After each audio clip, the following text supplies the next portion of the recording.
Regarde, j'y connais beaucoup. Bonjour à tous, je m'appelle Noncha, l'explorateur entrepreneur. Et aujourd'hui, nous sommes en compagnie de Madame Brabant Siana. Dis bien mon nom, s'il te plaît, j'ai pété ta gueule. Brabant, Madame Brabant. Allez, Refais.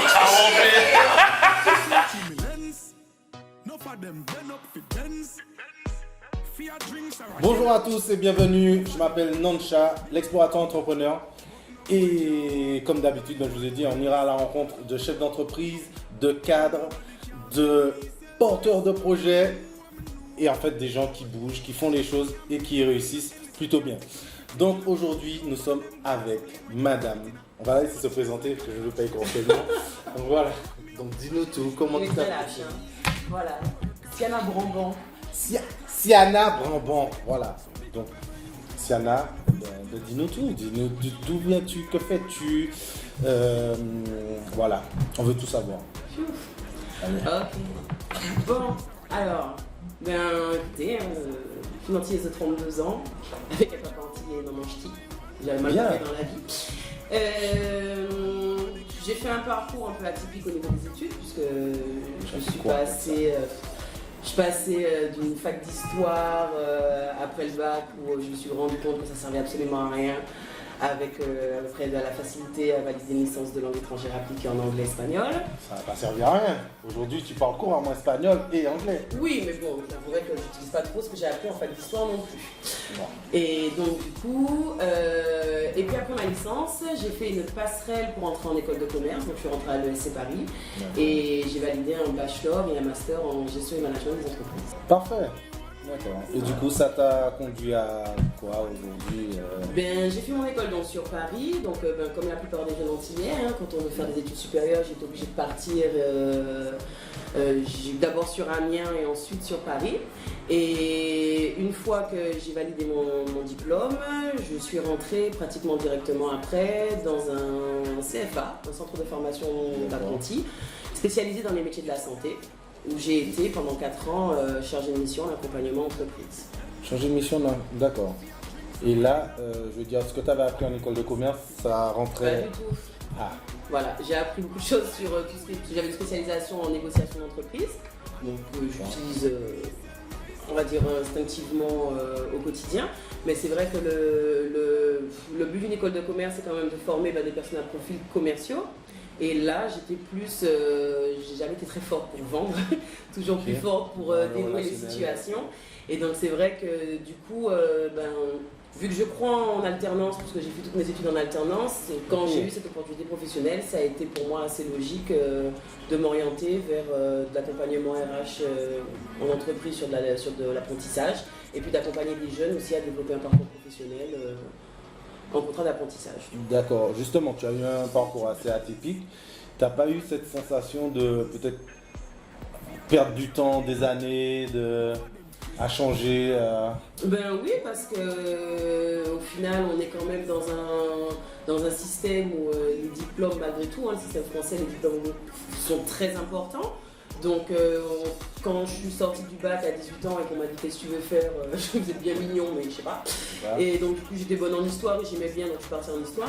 Mais c'est vrai que malgré tout, partir sur une licence, après revalider un bachelor et revalider un master, ça fait que j'ai eu mon master à 27 ans, ce qui était quand même tard par rapport aux personnes qui étaient surtout de ma génération, ma promotion qui était quand même bien partie.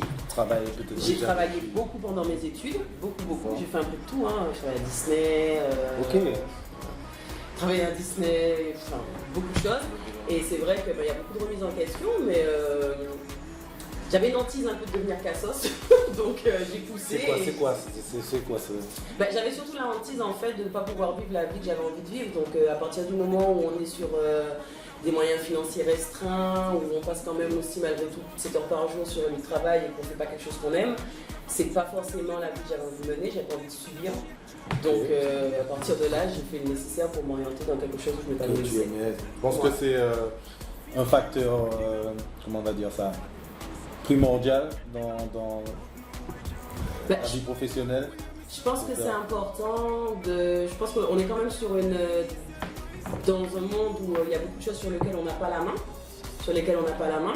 Donc ce qu'on peut nous justement maîtriser et contrôler, c'est important d'y aller à fond et qu'au final après on soit maître de ses propres choix et qu'on choisisse sa propre voie. Comment tu pourrais te dire oui là tu es en phase avec ce que tu fais, tu aimes vraiment, c'est ce que tu veux faire, comment... Mais parce que j'ai fait d'autres choses, c'est parce que je me suis trompée justement qu'aujourd'hui je sais que là je suis à ma place et que justement, enfin, l'échec en soi, c'est pas forcément un mur ou un cran d'arrêt, c'est plus aussi une façon de se remettre en question, d'analyse, de réaliser est-ce qu'on est bien là où on a envie d'être, est-ce qu'on fait ce qu'on a envie de faire, et puis surtout que malgré tout on a beau dire, mais bon, on est quand même jeune et dynamique, on est en bonne santé surtout. Donc aujourd'hui, il y a beaucoup de choses qui permettent d'accéder à des formations de haut niveau. Hein. J'ai quand même fait une grande école de commerce à Paris. Enfin, voilà, et je l'ai fait par l'alternance, donc on n'est pas seulement sur le domaine financier, tout ça. Tu nous dis en clair que c'est par l'expérience que tu as pu savoir vraiment où tu étais plus à l'aise, savoir ce que tu voulais faire concrètement. Ben, quand on est au fond du trou, de toute façon, on ne peut pas tomber plus bas. Donc après, c'est simplement remonter et oser. Tu emploies un terme assez fort, au fond du trou. À quelle période, je veux dire, tu as... Ah ben, quand je me suis retrouvée à 20 ans en sortir d'une fac d'histoire sans avoir validé ma licence et avec aucune idée vraiment de ce que je voulais faire vraiment, j'ai arrêté de façon mes études pendant un an. D'ailleurs, j'ai travaillé pendant un an. Je travaillais pour Canal+ pendant un an. Et c'est vrai que on s'est dit, bon ben voilà, on a une Bac +2, on l'a même pas validé, qu'est-ce qu'on va faire plus tard, etc. Et vous voyez tous ceux qui étaient avec vous, qui passent comme des balles, là, comme qui valident, qui avancent, etc. Qui ont l'air de savoir on ce sent un peu en reste. Mais c'est simplement parce que voilà, je pense que j'avais pas trouvé ma voie et là je suis pleinement heureuse parce que toutes ces expériences-là et ces échecs-là ont fait que je suis aujourd'hui où je suis. Est-ce que tu as eu un problème à passer vis-à-vis du regard, de passer d'un statut à un autre quelque part? Parce que socialement... Alors, oui et non. Non, parce que je suis de nature curieuse. Donc à partir du moment où à chaque fois on change parce que c'est un métier différent qu'on fait à chaque fois. Hein, donc on a quand même ce truc, enfin moi j'ai quand même ce truc à chaque fois d'apprendre. Et puis ça m'a permis aujourd'hui d'avoir un super réseau. Parce qu'on tisse des relations professionnelles qu'on garde jusqu'à présent, même avec mes tuteurs, même avec mes anciens managers, etc. Même avec d'anciens collègues. Donc pas sur cet aspect-là. Après c'est vrai qu'on est quand même dans une société où on fait attention au regard des gens et on ne veut pas être en reste. Donc quand nous on patine et qu'on ne sait pas trop ce qu'on veut faire et qu'on voit que les gens qui veulent être chirurgiens, qui sont dans une voie bien tracée et qui suivent, qui ont 10 ans d'études et qui suivent, bon c'est vrai que nous on se dit qu'est-ce qu'on va faire, à quel moment, etc. Bon on doute, mais... Ça n'empêche pas d'avancer Non, parce qu'on apprend différemment. C'est pas la voie qui compte, je pense, c'est là où on finit par atterrir. Donc peu importe les chemins qu'on prend, même s'ils sont différents, si le résultat final après on s'y retrouve. On se retrouve. Ça serait quoi? Ça se fixer un but dès le départ ou se laisser mener et puis voir? Je pense que c'est difficile à 18-20 ans de se fixer un but, sauf si vraiment on sait ce qu'on veut faire plus tard. Je pense que c'est difficile. Je pense qu'on apprend plus facilement en expérimentant. Et puis c'est de ces expériences-là justement qu'on tire ce qu'on n'aime pas, Enfin j'ai eu 18 ans, j'ai fait 2 mois à l'usine pendant les grandes vacances, je savais très bien que j'allais faire des études. Vous voyez voilà. Donc voilà, on apprend et puis on teste. Aujourd'hui, tu es en Martinique, j'avais oublié de le signaler. Donc aujourd'hui, tu es en Martinique, tu travailles en Martinique, donc tu as eu à revenir après tes études, après toute cette expérience. On va dire pour qu'en fait certains qui ont ces problématiques-là de rentrer chez eux, quel que soit le pays, se retrouvent confrontés à soit le manque de travail ou le manque de qualification, peu importe. Est-ce que tu as eu des difficultés par rapport à ça? Alors, tu as été une grosse chanceuse Non, je pense pas. Alors, je pense qu'il y a un facteur chance, mais je pense que la chance, en fait, elle s'attire. Elle s'attire par qui on est, par les dispositions dans lesquelles on est, et surtout, bon après j'ai eu de la chance quand même, effectivement, parce que après avoir travaillé au CFA pendant 4 ans, je me suis mis à mon compte pendant 1 an et demi, j'étais consultante en entreprise pendant 1 an et demi, toujours dans la formation professionnelle.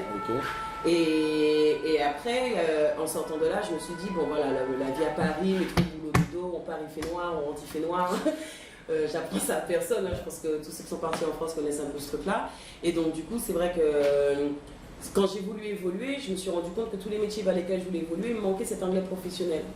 Il me manquait cette application de l'anglais dans le milieu professionnel, dans mon secteur. Donc je suis partie en Angleterre. Ok. Je suis partie à Liverpool. Ça a été, je suis restée 1 an. Je travaillais pour le club pendant 1 an. C'est juste pour la langue et... Ben, au départ, c'était juste pour la langue et moi je suis fan de Liverpool, hein, du foot, donc je me suis Ok, dit si je les devais aller en Angleterre, je me suis dit si je devais aller en Angleterre, de toute façon, ça aurait été à Liverpool. Ok. Ce qui était une idée horrible, en toute honnêteté, parce que apprendre l'anglais à Liverpool, c'est comme si vous apprenez le français dans le Nord-Pas-de-Calais. Qu'est-ce que tu as contre le Nord-Pas-de-Calais? Ben, c'est le ch'ti, je veux dire. Je tiens à dire que nous n'avons rien contre le Je Pas-de-Calais. suis ch'ti, hein. J'embrasse les gens du Nord. Mais c'est vrai que partir à l'étranger, ça apporte quand même une vision complètement différente, une vraie ouverture d'esprit. Moi, j'ai travaillé avec des gens qui... ça remet en question aussi beaucoup sur cet aspect que je disais avant, les diplômes sont très importants, etc. Parce que j'ai travaillé avec des gens qui n'étaient pas forcément diplômés et qui avaient un niveau d'intellectualité, de compétences et de culture exceptionnel. Quand je suis revenue ici, cette expérience à Liverpool, elle a été tellement sommée de tout ce que j'aurais pu faire que quand je suis revenue ici, en fait, j'étais sûre et puis je savais qui j'étais. Donc, quand j'ai postulé pour l'emploi que j'occupe aujourd'hui, j'ai pas postulé en tant que demandeuse, j'ai postulé comme quelqu'un qui offrait des compétences. Et je pense que c'est ça qui est important. Les gens qui veulent rentrer en Martinique, ils rentrent pour la plupart du temps, effectivement, pour rentrer, soleil, le mode de vie, etc. Mais malgré tout, on rentre quand même aujourd'hui, notre génération, pour développer cette économie ici, pour créer des projets ici. Et que si on ne le fait pas en étant pleinement nous-mêmes et en étant pleinement conscient de ce qu'on peut apporter, je vois pas trop l'intérêt de rentrer en fait. C'est juste pour entrer. Après, bien sûr, il y a des gens qui veulent rentrer juste pour entrer, avoir leur petit train-train. Et... Oui, voilà. je les blâme pas, mais je trouve quand même qu'on est une génération, on est quand même une génération 2.0, quoi. On est une super génération et je trouve dommage que quand on rentre ici, on développe pas. On développe pas, ok. Mais la plupart des gens qui sont rentrés que je connais ont développé de toutes les façons. Toi le premier. Oui, mais oui, on y reviendra. On fait trop de choses, des fois trop de choses par moment, mais bon.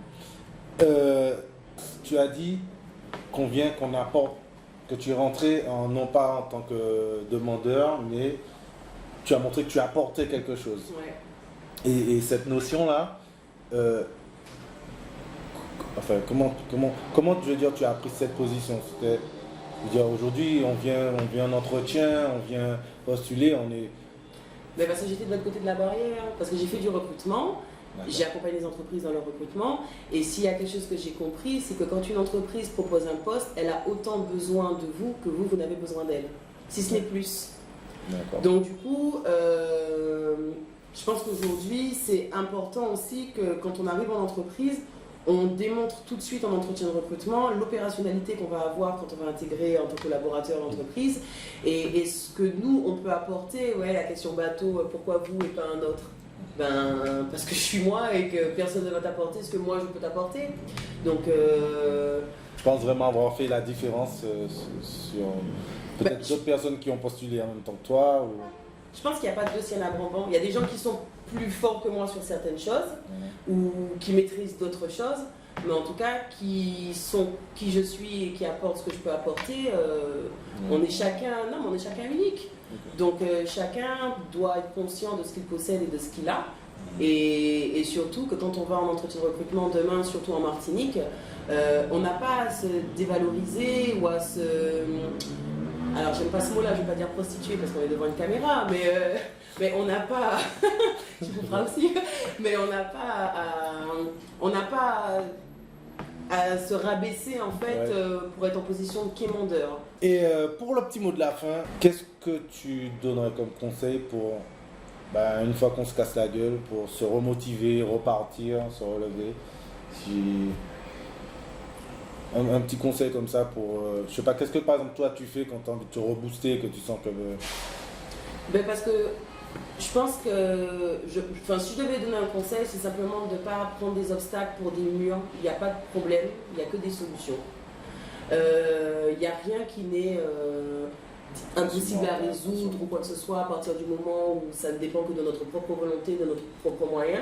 On a quand même la chance aujourd'hui, on est en bonne santé, on est dans un pays développé, on mange tous les jours, on dort sous un toit. Enfin, il y a des gens quand même qui ont une vie bien plus difficile que nous.